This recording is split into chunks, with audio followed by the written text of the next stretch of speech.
برادران اسلام، السلام علیکم ورحمۃ اللہ وبرکاتہ۔ الحمد للہ الذی یبدأ الافلاک والارضین،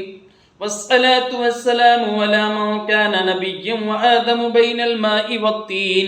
وعلی آلہ واصحابہ اجمعین۔ اما بعد فاعوذ باللہ من الشیطان الرجیم، بسم اللہ الرحمن الرحیم۔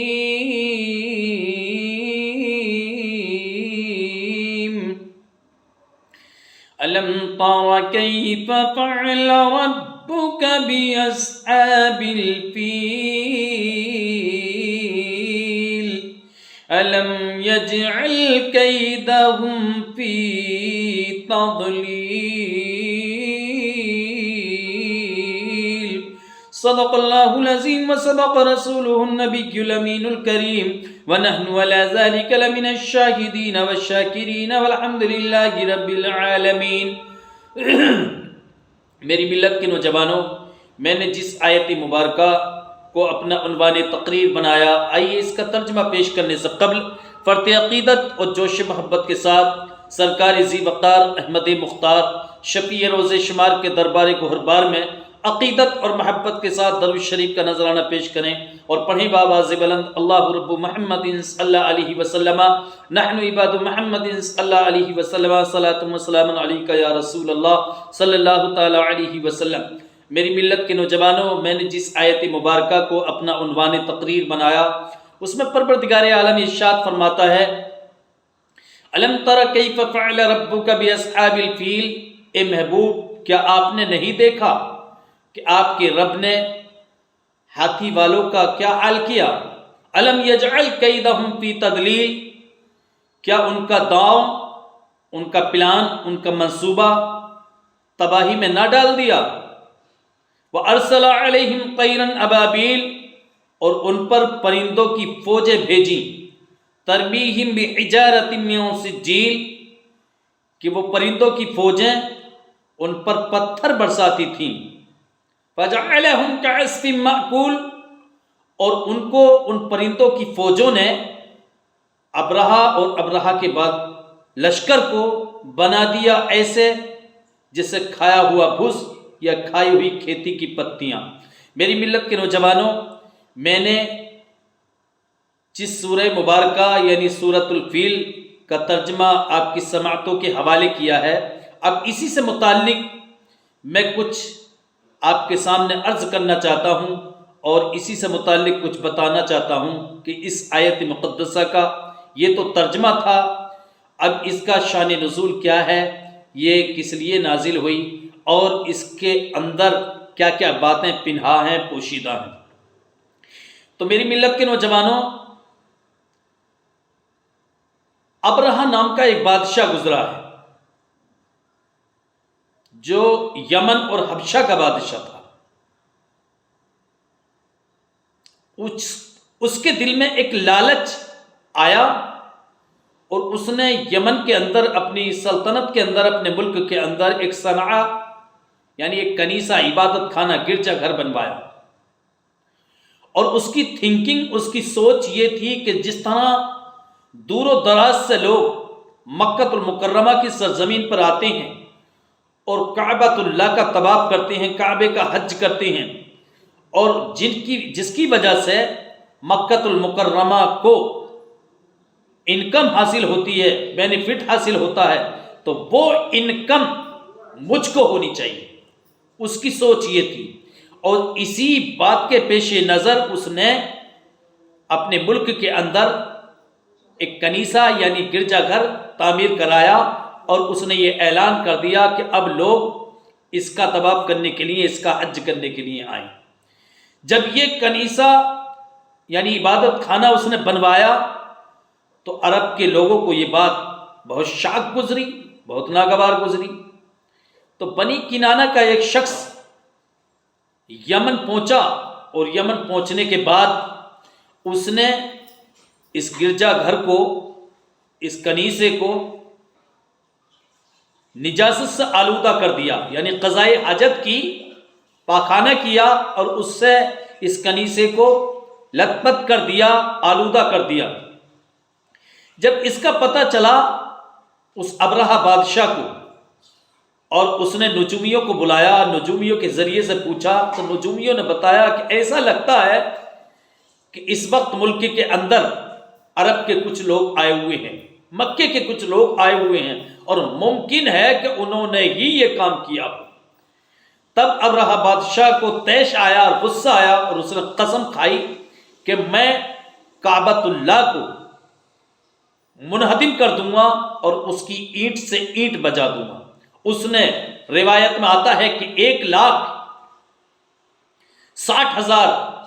یا 2,60,000 کا لشکر لیا، اور اس کے ساتھ ساتھ میں 12 جنگی ہاتھی لیے، وہ ہاتھی کہ جو جنگ کرنے کے بہت بڑے ماہر تھے،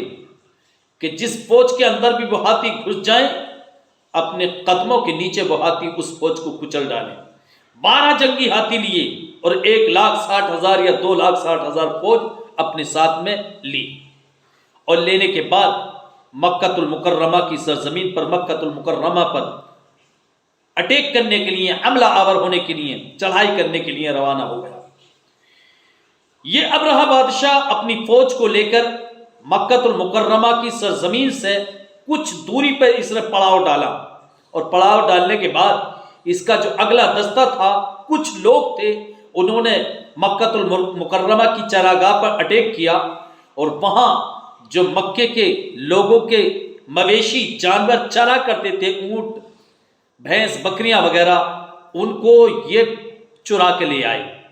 اور چرانے کے بعد میں یہ ابرہہ کے پاس میں لے کر کے آ گئے۔ جب مکے کے لوگوں کو پتہ چلا کہ اب ابرہہ بادشاہ کعبۃ اللہ پر اٹیک کرنے کے لیے، حملہ کرنے کے لیے، اس کو منہدم کرنے کے لیے آ رہا ہے، اور خاص کر خاندان قریش کے سردار حضرت عبد المطلب، حضور کے دادا جان حضرت عبد المطلب کو اس بات کا پتہ چلا۔ اور ابھی یہ بات بتا دوں، پیارے آقا صلی اللہ علیہ وسلم کی مکہ المکرمہ کی سرزمین پر ولادت نہیں ہوئی تھی، ابھی آپ تشریف نہیں لائے تھے۔ تو جب حضرت عبد المطلب کو پتہ چلا، تو وہ ابرہہ بادشاہ نے جو مویشی چروائے تھے مکے کی چراگاہ سے، اس میں 200 اونٹ حضرت عبد المطلب کے بھی تھے۔ حضرت عبد المطلب ابرہہ بادشاہ کے پاس گئے، اور جانے کے بعد ابرہہ بادشاہ نے جب ان کو دیکھا کہ بڑے لمبے قد کے، بڑے روبدار، بڑے روب و جلال والے، بڑے لمبے قد والے شخص ہے حضرت عبد المطلب، تو تخت شاہی سے اترا، اور اترنے کے بعد حضرت عبد المطلب کو، حضور کے دادا جان کو اپنے پاس میں بٹھایا، اور بٹھانے کے بعد کہا کہ اے مکہ المکرمہ کے سردار حضرت عبد المطلب، آنے کی وجہ بتائیے، کس لیے آپ تشریف لائیں؟ حضرت عبد المطلب کہتے ہیں کہ میں اس لیے آیا ہوں کہ تمہارے لوگوں نے ہمارے کچھ مویشی چرا لیے ہیں، پکڑ کے لے آئے ہیں ہماری چراگاہوں سے، اس میں 200 اونٹ میرے بھی ہیں، میرے اونٹوں کو واپس کر دیا جائے۔ ابرہہ بادشاہ کہتا ہے، اے حضرت عبد المطلب، آپ نے 200 اونٹوں کا سوال کر کے میری نظر میں اپنی قدر، اپنی منزلت گھٹا دی ہے۔ میں تو آپ کو بڑی قدر و منزلت والا سمجھ رہا تھا، آپ نے 200 اونٹوں کا سوال کیا، اور یہ سوال نہیں کیا کہ میں آپ کے باپ دادا کا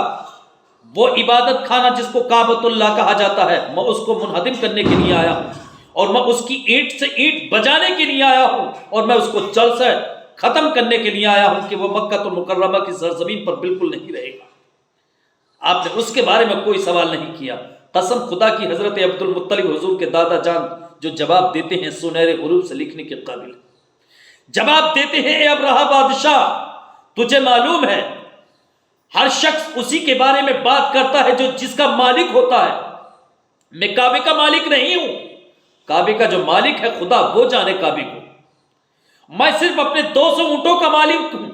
اس لیے اپنے اونٹوں کے بارے میں سوال کر رہا ہوں، اور کعبے کا جو مالک ہے پروردگار عالم، وہ کعبے کے بارے میں خوب اچھی طرح جانتا ہے وہ کس طرح حفاظت فرمائے گا۔ میرے 200 اونٹ مجھ کو واپس کر دو، اور میں یہاں سے چلا۔ تمہیں جو کرنا ہے وہ تم کرو، اور کعبے کا رب جو تمہارے ساتھ میں کرے گا وہ تم جانو۔ آخرکار نتیجہ یہ ہوا، ابرہہ بادشاہ نے حکم دیا، آرڈر کیا کہ 200 اونٹ حضرت عبد المطلب کے واپس کر دیے جائیں۔ حضرت عبد المطلب اپنے 200 اونٹوں کو لے کر کے ابرہہ بادشاہ کے پاس سے مکہ المکرمہ کی سرزمین پر آئے، مکے کے لوگوں کو اکٹھا کیا، اور اکٹھا کرنے کے بعد کہتے ہیں حضرت عبد المطلب، اے لوگوں، تم اپنے اپنے گھروں سے اپنے مال اور دولت اور اپنے مویشیوں کو نکال کر پہاڑوں کی پناہ گاہ، پہاڑوں کے اوپر پناہ گزی ہو جاؤ، پہاڑوں کے اوپر چلے جاؤ، اس لیے کہ ظالم و جابر بادشاہ ابرہہ جس کا نام ہے وہ مکے پر اٹیک کرنے کے لیے آ رہا ہے اور کعبۃ اللہ کو منہدم کرنے کے لیے آ رہا ہے۔ وہ تمہارے جانوروں کو بھی لے جائے گا، تمہارے مویشیوں کو بھی لے جائے گا، تمہاری بھی بے عزتی کرے گا، اس لیے بہتر ہے کہ مکے کو خالی کر دو۔ مکے کو خالی کرنے کا آرڈر کر دیا، پورے مکے کے لوگوں نے مکے کو خالی کر دیا، پہاڑوں پر پناہ گزی ہو گئے حضرت عبد المطلب کے کہنے سے۔ لیکن میری ملت کے نوجوانوں، آگے کیا ہوتا ہے اس کو بھی سنیے، پروردگار عالم نے کیسے اپنے گھر کی حفاظت فرمائی۔ اس کے بعد حضرت عبد المطلب خاندان قریش کے کچھ لوگوں کو اپنے ساتھ میں لیتے ہیں اور لے جانے کے بعد کعبۃ اللہ میں چلے جاتے ہیں، کعبے کی غلاف کو پکڑ کے، کعبے کی جالیوں کو پکڑ کے دعا کرتے ہیں، اے پروردگار عالم، یہ تیرا گھر ہے اور ہمارا یقین ہے کہ ہر گھر والا اپنے گھر کی حفاظت فرماتا ہے۔ پروردگارا، ہم کمزور ہیں، لاغر ہیں، نحیف ہیں، تیرا دشمن کعبے کا دشمن طاقتور ہے جس کو ابرہہ کہا جاتا ہے، لیکن پروردگار عالم وہ تجھ سے طاقتور نہیں ہے، وہ طاقتور ضرور ہے، اس کے پاس فوجیں ہیں، جنگی ہاتھی ہیں، ہم کمزور ہیں اس کے ساتھ میں، لیکن تیرے سامنے اس کی کوئی اوقات اور کوئی حیثیت نہیں ہے۔ پروردگار عالم، حضرت عبد المطلب دعا کرتے ہیں، مولا میں تجھے تیرے حبیب کا واسطہ دیتا ہوں، جس حبیب کا نور تو نے میری پیشانی کے اندر رکھا ہے، مولا تجھے اسی اپنے حبیب کا واسطہ، اسی کے صدقہ و طفیل میں مولا تو اپنے گھر کعبے کی حفاظت فرما، اور کعبے کے دشمن کو تو ایسا مزہ چکھا دے کہ قیامت تک تیرے گھر کی طرف کوئی آڑی نظر کر کے نہ دیکھے۔ اتنی دعا کرنا تھا، دعا میں رقت پیدا ہوئی، اور روایت میں آتا ہے کہ حضرت عبد المطلب کی پیشانی سے ایک نور نکلا، اور نکلنے کے بعد اس نور نے کعبے کے خلاف کو چمکا دیا، کعبے کی دیواروں کو چمکا دیا، کعبے کی جالیوں کو چمکا دیا۔ میری ملت کے نوجوانوں، اس کے بعد حضرت عبد المطلب اپنے ساتھیوں سے کہتے ہیں کہ ساتھیوں، اب یہاں سے چلو، کعبے کا دشمن کعبے کے ساتھ میں کیا کرتا ہے اور کعبے کا رب کعبے کے دشمن کے ساتھ میں کیا کرتا ہے، اور میری پیشانی سے اس نور کا نکلنا یہ غمازی ہے، یہ واضح دلیل ہے اس بات کی، میری پیشانی سے اس نور کا نکلنا اور نکل کے کعبے کے خلاف کو، کعبے کی جالی کو اور کعبے کی دیواروں کو چمکا دینا، یہ واضح دلیل ہے کہ کعبے کا دشمن کعبے کو نہیں گرا سکتا، وہ خود ہی گر جائے گا۔ آخرکار نتیجہ یہ ہوا میری ملت کے نوجوانوں، حضرت عبد المطلب اپنے ساتھیوں کو لے کر پہاڑ کے اوپر چل جاتے ہیں اور دیکھتے ہیں کہ اب کعبے کا دشمن کعبے کو گراتا ہے یا کعبے کا رب کعبے کے دشمن کو نیست و نابود کرتا ہے۔ میری ملت کے نوجوانوں، اور ادھر صبح کے وقت، صبح ہوتے ہی ابرہہ بادشاہ نے اپنے لشکر کو آرڈر کیا اور اپنے سارے لشکر کو تیار کیا، اور ان 12 جنگی ہاتھیوں کو بھی تیار کیا، ان کو بھی اٹھایا میری ملت کے نوجوانوں، اور کہا چلو اپنے مقصد میں کامیابی حاصل کر کے اب کعبے کی اینٹ کو، کعبے کی ایک ایک اینٹ کو اینٹ سے اینٹ بجا کے کعبے کی یہاں سے اپنے مقصد میں کامیاب ہو کے چلتے ہیں۔ میری ملت کے نوجوانوں، روایت میں آتا ہے جو 12 جنگی ہاتھی تھے ان میں سے 11 اٹھ کے چلنے لگے، لیکن میری ملت کے نوجوانوں، اور ایک ہاتھی تھا جو بہت عظیم الجثہ اور ان 12 ہاتھیوں کا پیش رو تھا، ان تمام کا سردار تھا، جس کا نام تھا محمود۔ اللہ کے رسول کا نام بھی محمود ہے میری ملت کے نوجوانوں، اور اس جنگی ہاتھی کا نام بھی محمود تھا۔ جب ابرہہ بادشاہ اس کو کعبے کی طرف چلاتا تھا تو نہیں چلتا تھا، دائیں چلاتا تھا تو چلتا تھا، بائیں چلاتا تھا تو چلتا تھا، پیچھے کی طرف چلاتا تھا تو چلتا تھا، لیکن کعبے کی طرف چلاتا تھا تو ہاتھی بیٹھ جاتا تھا، اور محمود نام کا ہاتھی آگے بڑھنے کے لیے تیار نہیں تھا۔ اس کو نام کا اتنا احترام تھا کہ وہ جانتا تھا میرا نام بھی محمود ہے، اور یہ میرا نام جو رکھا ہے پیارے آقا کے نام پر رکھا گیا ہے، اور پیارے آقا کا کعبۃ اللہ قبلہ ہے، میں اس کو ڈھانے کے لیے آگے نہیں بڑھوں گا۔ آخرکار میری ملت کے نوجوانوں، نتیجہ یہ ہوا ابرہہ بادشاہ نے اپنے اس ہاتھی کو، محمود نام کے ہاتھی کو وہیں پہ چھوڑا اور اپنے لشکر کو لے کر کے آگے بڑھتا ہے کعبے کو اٹھانے کے لیے، کعبے کو منہدم کرنے کے لیے۔ اب ہوتا کیا ہے، پروردگار عالم ارشاد فرماتا ہے اپنے کلام مقدس کے اندر، ادھر سے ابرہہ بادشاہ کا لشکر آگے بڑھا، ادھر رب قدیر نے، پروردگار عالم نے پرندوں کا لشکر، پرندوں کی فوج بھیج دی، اور پرندوں کی فوج ایسی تھی میری ملت کے نوجوانوں، جس کو کلام مقدس کے اندر ابابیل کا لقب دیا گیا ہے کہ وہ ابابیل پرندے تھے، اور وہ ایسے پرندے تھے کہ ہر پرندے کے پاس تین سنگریزے تھے، تین پتھر تھے، دو پتھر تو ان کے پنجوں میں تھے، اور ایک پتھر ان کی چونچ میں تھا، اور اس پتھر پر ہر اس شخص کا نام لکھا ہوا تھا جس پتھر سے اس شخص کی موت ہونی تھی، اس کے باپ کے نام کے ساتھ میں اس کا نام لکھا ہوا تھا میری ملت کے نوجوانوں۔ اور وہ پتھر اس آدمی کے سر پہ گراتے وہ پرندے، اور وہ پتھر ہوتا ہوا آدمی کو چیرتا، اور آدمی کو چیر کر ہاتھی کو چیرتا ہوا نیچے نکل جاتا تھا، اور اس طرح وہ آدمی بھی اور وہ ہاتھی بھی ہلاک ہو جاتا تھا۔ میری ملت کے نوجوانوں، پروردگار عالم نے سمندر کی طرف سے اس ابابیل فوج کو بھیجا۔ قرآن فرماتا ہے الم تر کیف فعل ربک باصحاب الفیل، اے محبوب کہ آپ نے نہیں دیکھا کہ تمہارے رب نے ہاتھی والوں کا کیا حال کیا؟ الم یجعل کیدہم فی تدلیل، کیا ان کا داؤ، ان کا پلان، ان کا منصوبہ جو تھا کعبے کو ڈھانے کا، وہ تباہی میں نہ ڈال دیا؟ وارسل علیہم طیرا ابابیل، اور ان پر پرندوں کی چھوٹی چھوٹی فوجوں کو بھیجا،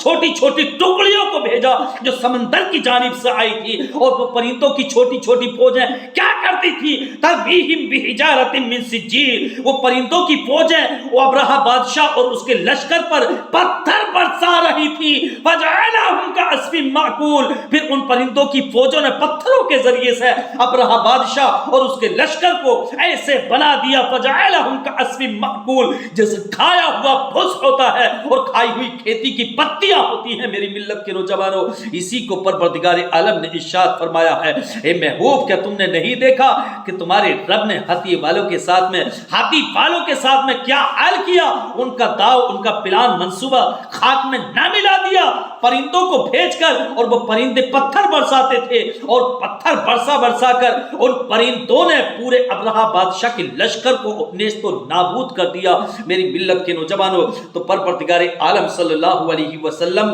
پروردگار عالم نے پیارے آقا صلی اللہ علیہ وسلم کا چرچا ہر دور میں کیا ہے، اور ہر دور میں اپنے حبیب کا چرچا کرتا رہے گا، اس لیے کہ پروردگار عالم نے اپنے حبیب ہی کے صدقے میں پوری کائنات کو پیدا کیا ہے۔ اگر پوری کائنات اپنے حبیب کو پیدا کرنا مقصود نہ ہوتا تو کائنات میں کسی چیز کا وجود نہ ہوتا، یہاں تک کہ اپنے حبیب کو پیدا کرنا مقصود تھا تو پروردگار عالم نے اپنا رب ہونا ظاہر فرمایا۔ اسی پر میں اپنی تقریر ختم کرتا ہوں۔ استغفر اللہ ربی من کل ذنب واتوب الیہ وما علینا الا البلاغ المبین۔ السلام علیکم۔